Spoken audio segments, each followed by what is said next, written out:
In this video, I'm going to show you why, when making gelato at home, you're going to want to use your ice cream paddle attachment if you have a machine that offers two paddles, a gelato paddle or an ice cream paddle. You may be tempted to use the gelato paddle. It certainly makes sense to try it out, but I'm going to explain to you very quickly why it's a bad idea when you're making gelato at home. Now, if you bought a Lelo machine, those are gelato machines.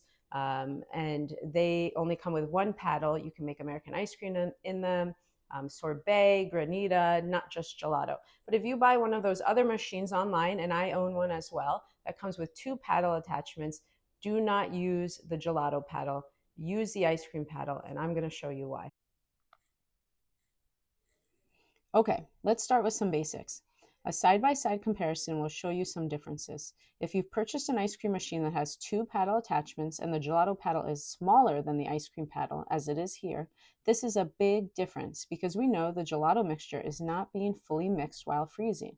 Why is this a problem?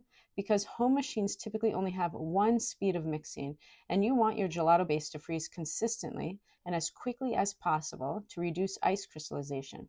Density and air do not matter with home countertop machines. They most likely will whip the same amount of air in whatever you put in it, regardless of the paddles. The density of gelato really comes into play when you're using a commercial machine.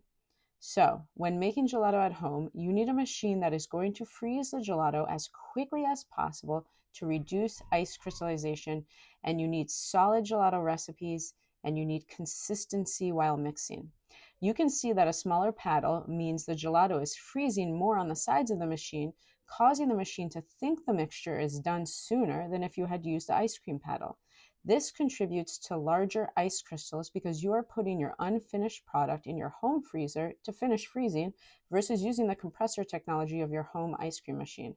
Now, I think the manufacturers of the gelato paddle thought they could use it to produce a finished product out of the machine that is softer than an ice cream base. They are trying to recreate the softer texture of gelato by not fully or uniformly freezing it and tricking you to think that you have achieved gelato because it is soft. But not fully freezing the mixture in the machine actually results in a harder product in the end after placing it in your freezer. The soft texture of gelato comes from serving it at the right temperature. You can see my video on this in my channel. So the next time you have a choice of paddles, choose the ice cream paddle, make one of my recipes from the book, The Art of Making Gelato, available on Amazon, and enjoy the delicious results of authentic homemade gelato.